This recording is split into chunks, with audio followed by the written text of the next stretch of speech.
He was the third most powerful man in the SS, a technocrat who built the gas chambers of Auschwitz and the underground tunnels for the V-2 rocket. He held the darkest secrets of the Third Reich's wonder weapons, and in May 1945, he simply ceased to exist. Hans Kammler did not face the Nuremberg trials, nor did he hang. While his peers were captured or killed, the man responsible for the Reich's most advanced technology vanished into thin air. Official records say he committed suicide in a Bohemian forest. However, declassified documents from 2019 tell a different story, suggesting the architect of hell might have traded his secrets for a new life. Hans Kammler started as a civil engineer, a man of blueprints and concrete. By 1941, he had turned his skills toward the darkest project in human history. He joined the SS and quickly became its chief builder.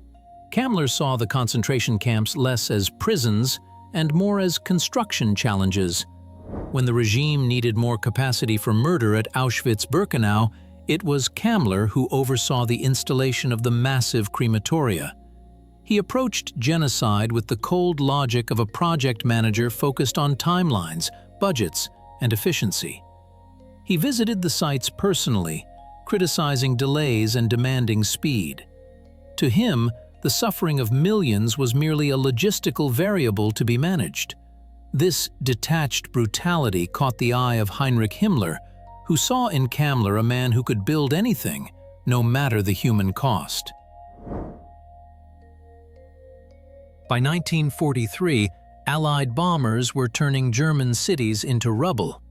The war industry needed to hide, and Kammler had the solution. He proposed moving critical factories underground. His masterpiece was Mittelwerk, a colossal tunnel system dug into the Harz Mountains. It was an engineering marvel built on bones. Kammler used slave labor rather than heavy machinery to dig the tunnels. Thousands of prisoners from the Dora concentration camp were forced to blast and haul rock in 12-hour shifts. They slept in the tunnels, choked by dust and deprived of light. Kammler inspected progress frequently, with orders that placed production first and survival second. If a prisoner collapsed, they were replaced. This underground kingdom became the prototype for a new kind of SS empire, where the state's most valuable secrets were buried deep in the earth, guarded by the man who built the walls. The V-2 rocket was supposed to be a military project run by the Wehrmacht and scientists like Wernher von Braun. But Kammler wanted it. He saw the rocket as a lever for power rather than just a weapon. Using the pretext of security leaks and production delays, he maneuvered the SS into control. In August 1944, he replaced General Walter Dornberger as the head of V-2 operations. Suddenly, the scientists were answering to the SS. Kammler ignored the physics of spaceflight to focus purely on launch rates. He pushed for mobile launch platforms, moving firing batteries constantly to evade airstrikes. This strategy worked. Under his command, the V-2 campaign against London and Antwerp intensified. The engineer had become a general, and the world's first ballistic missile was now firmly in his grip. The V-2 is remembered as a technological triumph and the ancestor of the moon rocket. However, the statistics tell a grimmer story. The weapon killed an estimated 5,000 people in London and Antwerp. Yet, in the tunnels of Mittelwerk, at least 12,000 prisoners died building them under Kammler's supervision. It is the only weapon system in history that killed more people during its production than in its operational use. Kammler knew this fact. His response was to demand more workers. When he looked at a V-2, he saw the future of warfare rather than the slaves who died welding the fins. This ruthless arithmetic defined his leadership. Lives were fuel, nothing more. As the war turned against Germany, his appetite for labor only grew. By early 1945, Hitler was desperate. The Luftwaffe was grounded, and the Allies owned the sky. In a final gamble, Hitler gave Kammler plenipotentiary powers over all jet aircraft production. The Me-262, the world's first operational jet fighter, was now Kammler's responsibility. He broke the bureaucratic chains that had slowed production and ordered underground factories for jet engines to be built instantly. He moved the production lines into the mountains. If you're finding this historical investigation interesting, hit subscribe for more content like this. Now back to Kammler's empire. For a few frantic months, Kammler was effectively the czar of German technology. He controlled the rockets, the jets, and the secret research facilities. No single man in the Third Reich, not even Speer or Göring, held as much direct authority over the future of warfare as Hans Kammler did in those final weeks. This concentration of power birthed legends that survive to this day. Because Kammler controlled the most secretive research divisions, he is inevitably linked to the Reich's most exotic projects. Whispers of Die Glock, or the bell, center on him. The story goes that, in a mine in Silesia, Kammler's team worked on a device involving high-voltage fields and rotating mercury. While mainstream historians dismiss the bell as myth, the core truth is Kammler's absolute authority. If the Nazis had a black project, Kammler held the keys. He was the interface between scientific theory and brutal reality. Although anti-gravity devices remain unproven, he was certainly burying nuclear research and advanced propulsion data in caves, waiting for a future that would never come. By April 1945, the Russians were at the gates of Berlin, and the Americans were crossing the Elbe. The thousand-year Reich had days to live. Most Nazi leaders were either fleeing or preparing for suicide. Kammler, however, was doing something else. He was moving. He organized a massive convoy of trucks loaded with tons of documents, blueprints, and prototypes. He left Berlin and headed south toward the Alpine Redoubt in Austria and Czechoslovakia. He told his subordinates they would fight to the bitter end, using their new weapons to turn the tide. His actions suggested a different plan. He was packing up to bargain rather than digging in to fight. He had the only currency that mattered to the Allies, which was the technology of the next war. The trail goes cold in the chaos of the Prague uprising.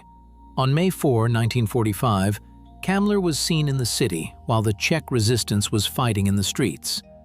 Kammler's convoy was heavily armed and protected by loyal SS troops.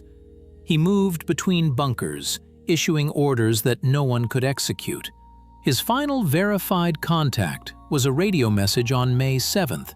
After that, the timeline splinters. Some reports say he fled toward the American lines, while others say he drove into the forest.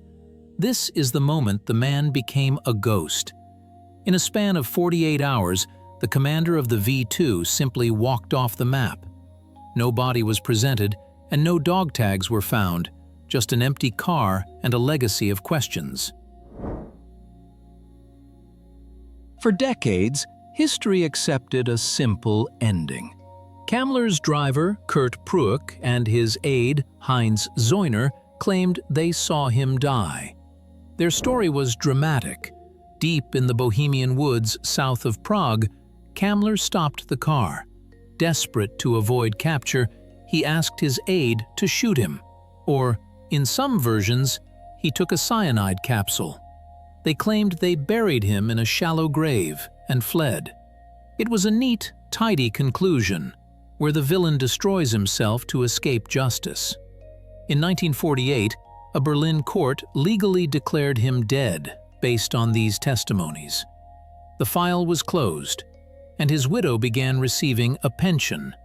However, there was a problem. The witnesses could not agree on whether the date was May 7, May 9, or May 10. The suicide story falls apart under scrutiny. Proock and Zeuner changed their details multiple times over the years. The details shifted from a gunshot to poison and then to a different location.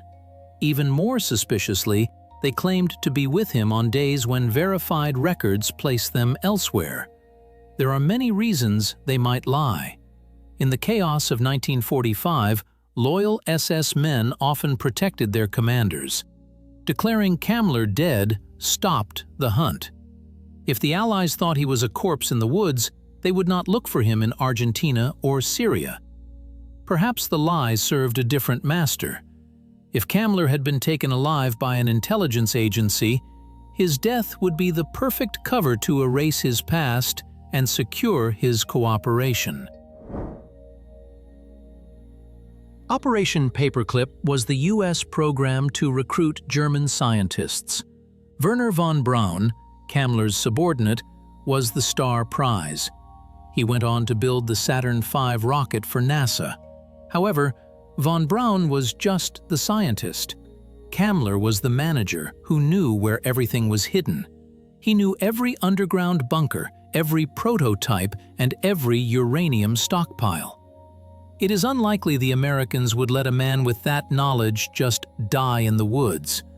Rumors persisted that Kammler surrendered to the U.S. Counterintelligence Corps.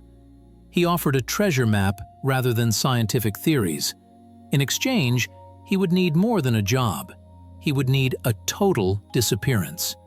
The hangman's noose was waiting for him at Nuremberg, so immunity was the only price he would accept. The Paperclip Theory remained speculation until the family of Donald Richardson spoke up. Richardson was a special agent for the OSS, the precursor to the CIA. Before his death, he told his sons a shocking secret. He had personally interrogated Hans Kammler in Germany after the war ended.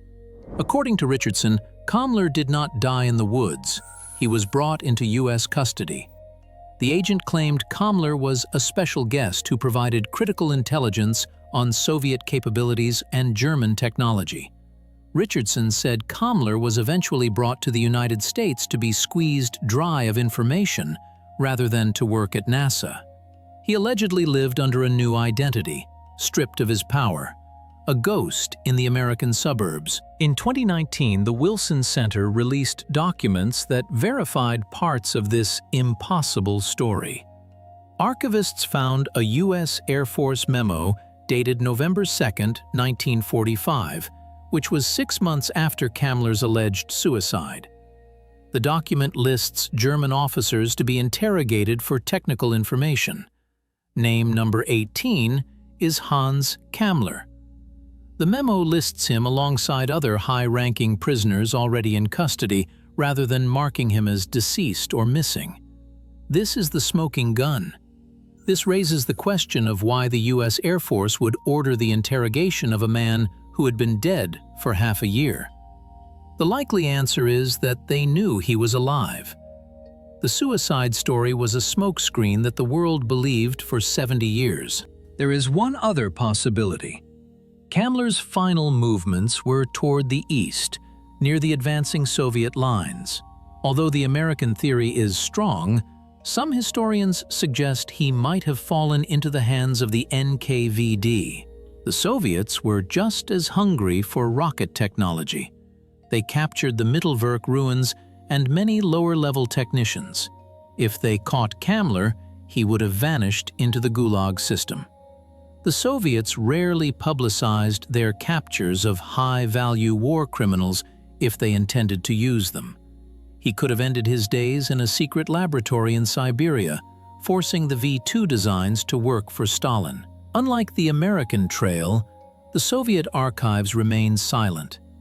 There are no memos or confessions, just the cold void of the Iron Curtain. Hans Kammler was responsible for the deaths of tens of thousands.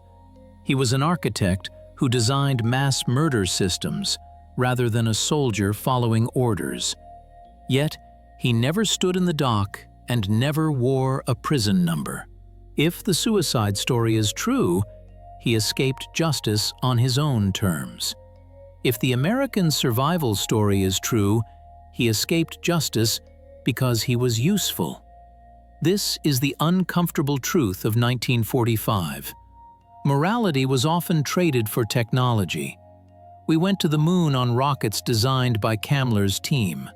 We flew jets based on his factory's output. His legacy is everywhere in the modern military-industrial complex. But the man himself remains a shadow, the ultimate phantom of the Third Reich. The body of Hans Kammler has never been found. No DNA test has ever confirmed his fate. Whether he died in a forest in 1945 or in an American safe house decades later, the result is the same. He walked away from the ashes of Europe with his secrets intact.